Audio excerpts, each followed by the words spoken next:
Hi, my name is Millie User. I'm one of the Namaste Bosses, one of the founders of Namaste Bosses. I'm so excited to be here today with my friend Sean Russell. And Sean and I go back like 4 or 5 years now. We've known each other. I remember the first time I saw you, and I liked you the moment I saw you, and I love you now. And not only are you a friend, but you've been a colleague. You've supported me in growing as a person and as an influencer.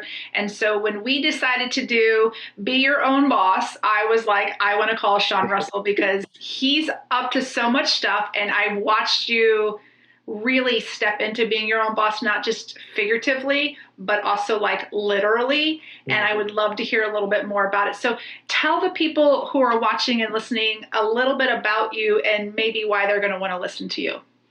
All right. Thank you so much, Millie. And, a little bit about myself. I've been fascinated, I would even say obsessed with storytelling, with connecting people since I was in the 8th grade.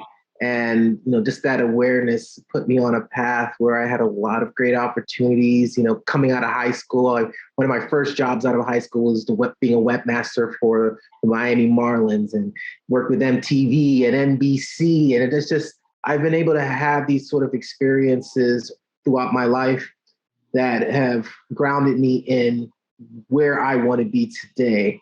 And so we're looking at 26 years of media, marketing, all of these different types of experience that I bring to my clients and for myself as well, with the assistance of other people, to just create, magical experiences for myself and others. So hopefully that's, gives you a little taste of what we're going to be talking about today. Yeah. So your company is Lesaruss Media. And you also are part of the founder actually of Slow Vegans. And tell us a little bit about that process, like how you became the founder of 2 big movements, really, not just organizations, but they're actually a movement. Yeah, it started back in high school. I've always been fascinated with building large projects that could showcase my skills and my talents. And it wasn't until later on in my life, around the time that we met, that I got clarity on what my bigger purpose was, what my vision actually was. I kind of was just going through the motions of doing things that I enjoyed. So to answer your question, as far as Slow Vegans, that was just an extension of what I've always done in my life. Whenever I had an interest in something, first interest was wrestling. So I did a wrestling federation where you wrote and you're a writer and we judged based on the quality of your writing, and had like 30 up to 60 people involved. So that was the first time I cut my teeth on managing a large community. Got lost interest in that. I did in the anime and manga space, Japanese animation and comic books, same situation. Built a podcast. I had over 1 million downloads, met all of the heads of these major organizations, learned a lot through there, went into the music industry, did the same thing there, built a community. So it wasn't until I changed my complete lifestyle, became vegan in 2013, I was like, oh, guess what I get to do? Yay, and built it. But then doing work on myself, realizing, oh, wow, this really aligns to my greater purpose. And it's not just a fad, it's not just an interest. So now I'm kind of settled in with all the experiences that I've had in the past. And now I'm at a point where it's like, okay, what is my legacy? How am I going to leave this world better than when I came to it? And that's what I'm exploring. And I'm also excited about that exploration part, because I've also realized for myself, it's not about that end destination. It's about that path, learning, the growing, getting to understand people, being a support for other people, being a servant leader. These are all things that get me going throughout the day. So, and also getting to speak, because funny enough, before like 2017, 2016, it was uncomfortable for me to speak this way about myself. And it took a lot of work for me to get to a point, and that's also helped me a lot in my business. It's interesting because that fear of speaking is one of the first things that I recognized about you. Like, I don't know if you remember this, but I first saw you, you were so quiet. But there was this point where I was like, that guy knows stuff. And he's not using his voice. I think I probably said it to you, but I'm not sure.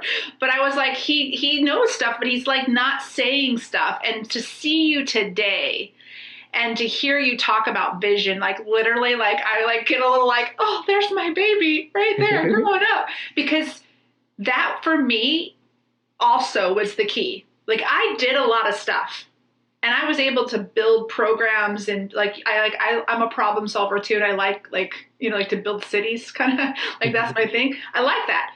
And it wasn't until I really got clear on what I was committed to creating in my lifetime and leaving the world in a better place than I found it that I was able to get the energy, the stamina, all of that stuff to keep going and get past that not wanting to be I don't like to be seen on camera. I do not like myself on film. So that was something that I got to break through. So I would love for you to share a little bit more about your vision because in my experience of you, that has been the key for you really stepping into being like working for yourself to being your own boss, which is different. Mm. Yeah, I mean, for me, my vision is to connect people and to have them feel and experience joy, abundance, because for me, I hear, even within myself, the scarcity conversations that come up. I see it show up in other people, and I see that having an impact not just on their lives, but on the lives of the people around you. You're essentially creating your reality based off your limiting beliefs. And this is something that I experience on a day-to-day basis. And in the past, my answer for that would be, okay, here's the answer. Here's the solution. Here, I'm going to help you. I'm going to fix whatever is wrong with you.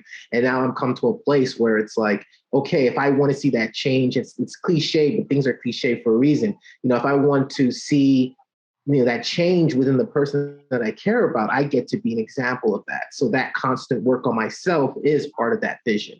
It's a part of that purpose that I have that drives me for what I want to do. So definitely my vision is just so people can experience freedom. If I want to summarize it, into one statement, it's like, I want the world to be able to experience freedom. And that's a packed statement for me. And I'm unraveling exactly what freedom looks like and what that feels like.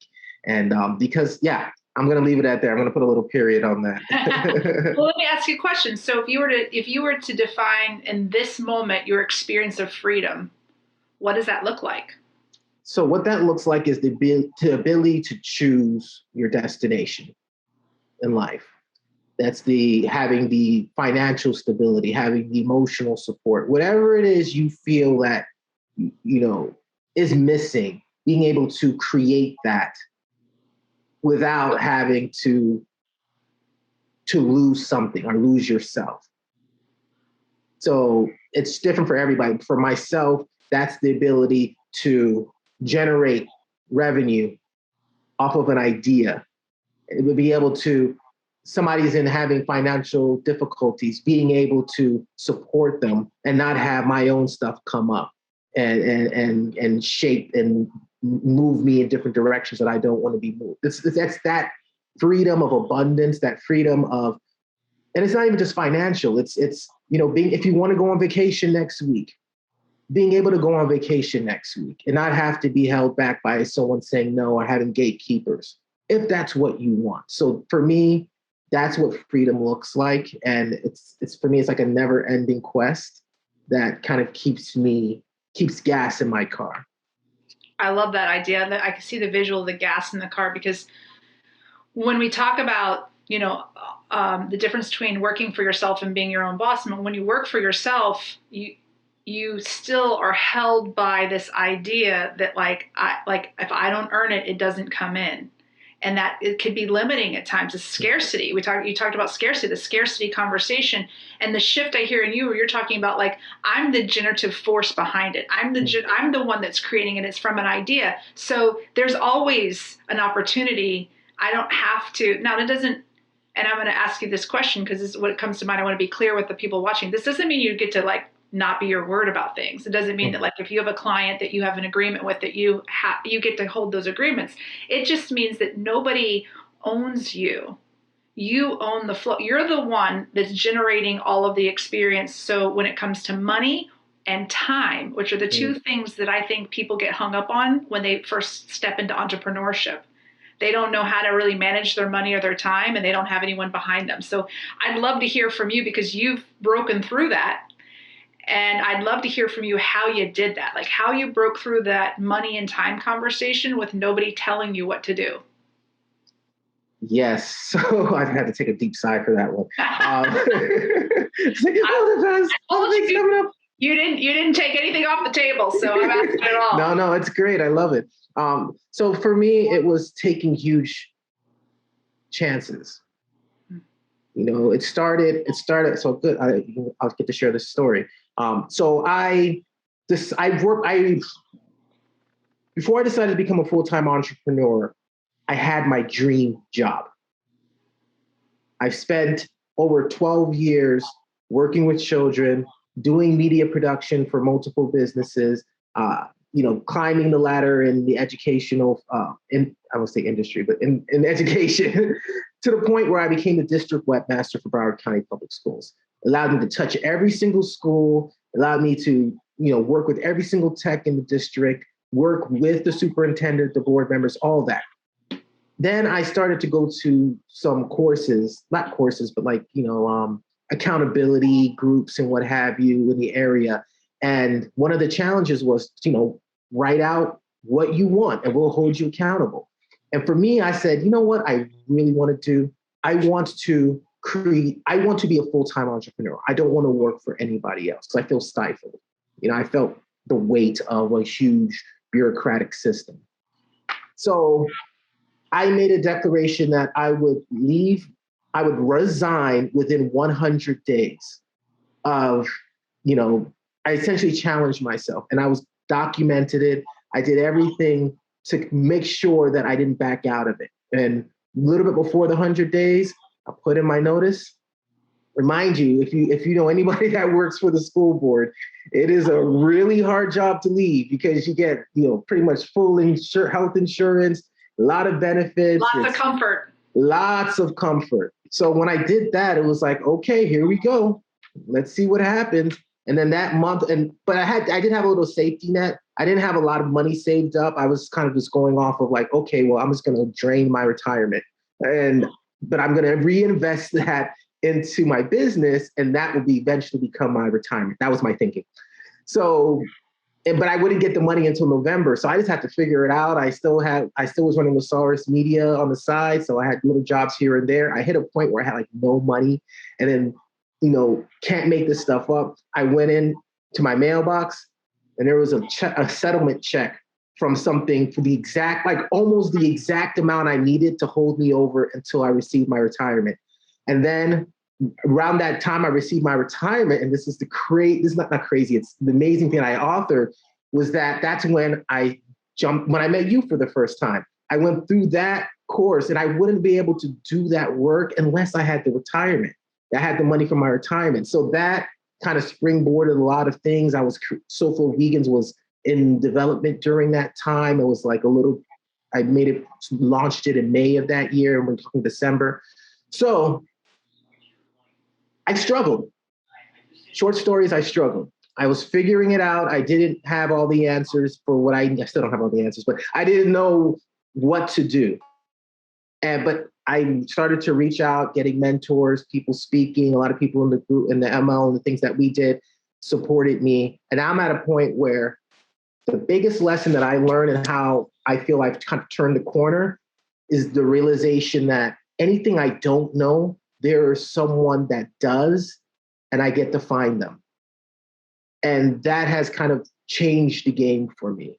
Whereas my skill set is connecting people and telling stories. So if there's something that I need, a certain skill set on my team, I get to connect with the people who can do that and bring them into the fold, and then tell the story to the people I want to work with on why they should be working with us. And that's what I'm mastering at the moment.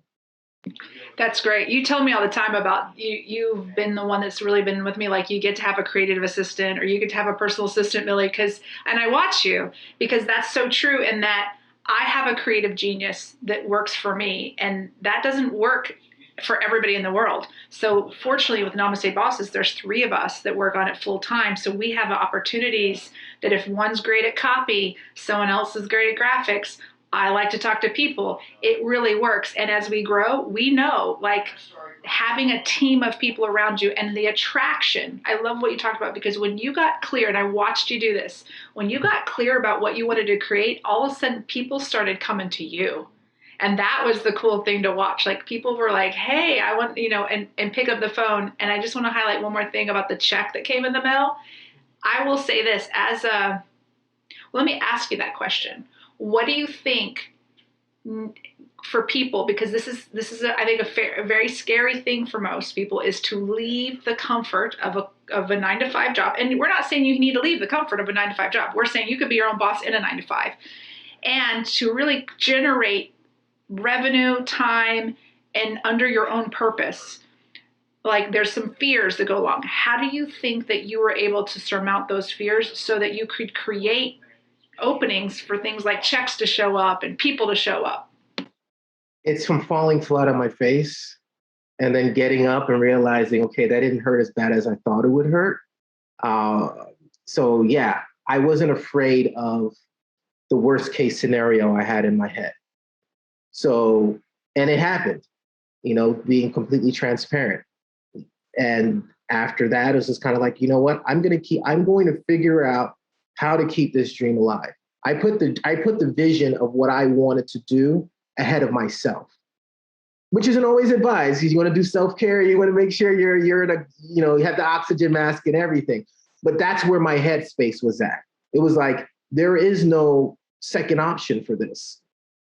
I made that choice. It's like I cut that lifeline for myself to be like, you make this work or there's no other option. So that's what it was for me. And yeah, that's the answer. I wasn't afraid of failure. I love that. So not being afraid of failure. So, and I would say this, you can have fear of failure, like have it. Don't let it stop you is what I hear from you. Like it's possible that you might be broke as an entrepreneur, especially in the first couple of years. Like those are years because you haven't yet created the mindset, that shift from I get paid for showing up at work to I generate from me everything that comes to me. That's a shift in mindset. And in the first couple of years, like it's easy to fall for me. Let me speak for myself. Mm-hmm. I don't know what it was like for you, but listening to your story, I think we're group thinking here. That was my biggest struggle, was being able to like hold myself accountable to doing the work when nobody was behind me.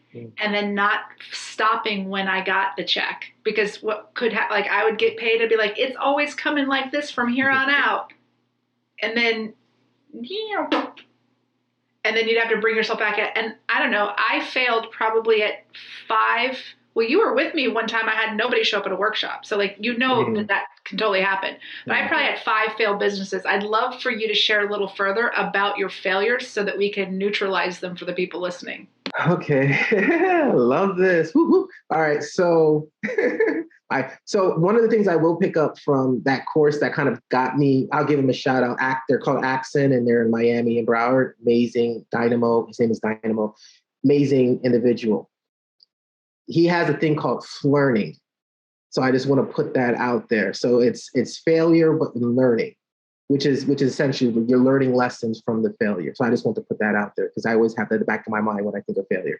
But in terms of some of the learns that I went through, it was just not my relationship with money, with finances. Like I didn't have a strong hold onto it. So I wasn't balancing my budgets. I wasn't looking at that flow tightly, and it kind of got away from me. So that was one of the things that happened. And then overextending myself, taking on more than I can handle.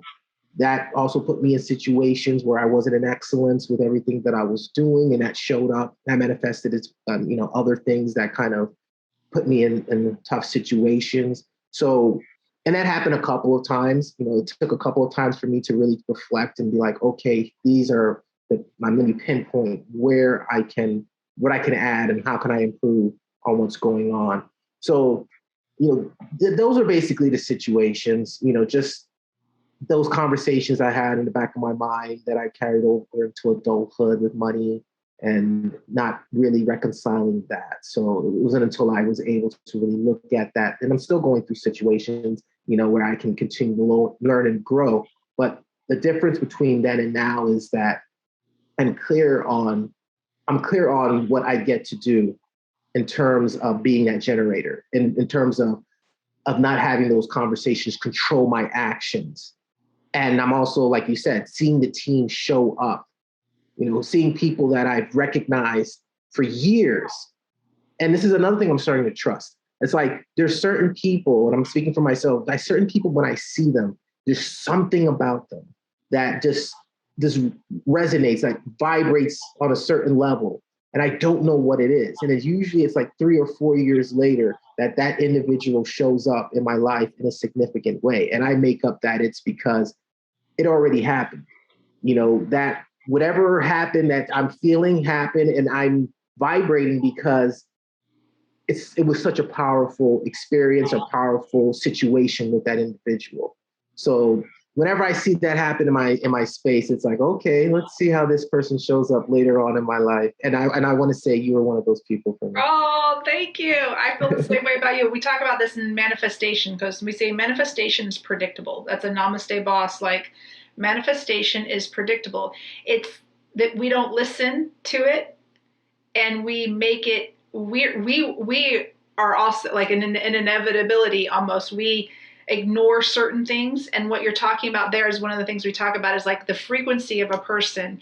And when we have people, people vibrate in and out for seasons based upon what we're actually in that moment, and things have already happened. So if it's already happened, my job is to bring it from the ether into physical reality. That's it. I'm the channel for it. So when I'm around somebody and I have an attraction to them, I explore that attraction, whatever it is. It's not it's not physical necessarily, or maybe it could be, but I explore it because I know that we are somehow vibrating on this wavelength, that there's big stuff. And actually, you and that entire team that I coached was a team that I was like, I still stay in contact with you guys. Like, you're out of all that team. Maybe it's because the last team I coached in that way, I had committed to being a yes to you for 1 year, to that entire team. If you asked me to do something and it was within my vision, and it was what matched my principles and my values, I would be a yes to it. And so I don't know if you guys knew that, but I did that for like 12 full months. So like I literally I was your client for a while. We did some collaborations. I mean, your team was that team, and I still am grateful for that experience. And there was just something about you guys as a whole collective that I say you authored me and I authored you. So it's like a reciprocal relationship. And I look at where you're all at now, like that particular team, and how all of you are like big players when it comes to the collective consciousness and shifting and manifestation. I'm like, I certainly was the source for a great team there. Like I certainly get my authorship in that moment. And those of you that might be new to authorship, I just want to explain, when we talk about authorship, we talk about that we are the authors of our life, so that our choices, our actions, our decisions, our thoughts even are producing results in the world. Maybe not like with who we're being in this moment produces our future. It creates and publishes our future. So we want to be conscious of that we're publishing what we want in the world instead of publishing what we don't want or unconsciously publishing. So we're constantly thinking and being aware of what it is that we want to see in the world. And then, like Sean said, we're changing ourselves to be that person that's what shows up. And you've done that. So I'd love for you to talk a little bit more about Lesaruss and Slow Flow Vegans, because these are your big projects. And I want people to hear more about them because they are fantastic projects. So tell the audience a little bit about them. Yeah, so I mean, so first, let's start with Lesaruss Media. Lesaruss Media has been with me since the 10th grade. It was part of a project where I had to design a logo. And then after I designed the logo, well, Lesaruss stands for the, in French, Sean Anthony Russell. So it's essentially my name. And at that point, I became fascinated with business, like starting my own business. Even went to college with the intention of getting my bachelor's in business administration. But then I realized I don't like math, so I went to television production. No, but I've always been doing things on the side, building websites, and everything that I do, even Social Vegans, comes from Lesaruss Media. I work with different clients. Pretty much, the idea is we manage your reputation, your online reputation, and that goes to social media footprint, doing SEO, your websites, video production. That's really I have my degree in television production, so that's my main background. But it's essentially sitting down with somebody, figuring out what they need, looking at what their budget is, and then coming up with a plan that's going to produce results. And like right now, after I made that shift to be a full-time entrepreneur, I focused on people who are aligned with my vision, people who are looking to, create love, create compassion, bring the world together, and have that message behind what they're doing. So that's where I'm focused right now in my life. I have some really great clients that are up to big things. I'm constantly inspired by the work that I'm doing. And that leads to Soulful Vegans. Now, Soulful Vegans is just another extension of communities that I tapped into, essentially creating a world around me so that I want to live in, and that resonates with the vegan lifestyle, and more so a lifestyle of compassion. Because even within the vegan community, everyone doesn't practice compassion. And really, for me, compassion is at the heart. It's one of my core principles, because it's more of a reminder for me of how I'm showing up in the world and how I'm connecting with people. I want to connect on a frequency that resonates with what I feel in my heart. So for vegans, our goal is to make South Florida, to make South Florida a global hotspot for veganism. And that shows up in many ways, a lot of which I do through my marketing agency. So now I get to figure out, how do I distill that to make it accessible for everybody? So that could be through content, through live events, through services that we offer, the free promotion on social media. So we are learning as we go along, seeing what works and doing more of that, with the intention of taking this idea and then creating a process, because that's the analytical side of me. The headspace side of me that wants to figure out, okay, how do I create a process in which I can go to any nonprofit organization, any organization period, that's looking to make a change in the world, spend some time with them and help them adopt the system that has worked for me time over time. So that's the bigger picture of Soulful Vegans, to create mini Soulful Vegans across the globe. And we're on the right path for that. And it's exciting. Can you share how many people are in your community? Do you mind? Yes, for sure. So right now we have about 300 people signed up and registered on our website. Through all of our social media, we have around 15,000 people, and just in South Florida, that are connected to what we're doing in one way or another. And our events, like the vast event we did, through media promotion, marketing, and all that stuff, reached over 500,000 people. So really, we have a platform that I personally haven't seen anywhere else, just through the nature of me Frankensteining a lot of my experiences to create whatever this is right now. And we're excited to see what else is around the corner. We have some really big stuff planned that I feel is going to take us to that next level. I agree. And just to see where you're at and see where you're at now and see your results has been one of the bright spots of what I do. And the reciprocal relationship where you support me and I support you has been so big. And I just want to add, when I go to lunch with you, you're like a superstar. I'm used to people like, hi, Millie, hi. When I go to lunch with you, you're like, excuse me, ma'am, can I speak to him now? And I'm like, wow, I'm like with a celebrity here. And the reason why I think that is because of your compassion. Because you know that I was a vegan and I'm not anymore, and I've never felt judgment from you about that. You're like, I don't agree, and that's not for me, and I love you anyway. And that has been such a great honor for me to be in relationship where I don't feel like I'm a bad and wrong person because I've decided to eat meat and fish twice a week. Like I don't feel like I'm criticized in some way. And so I appreciate that about you.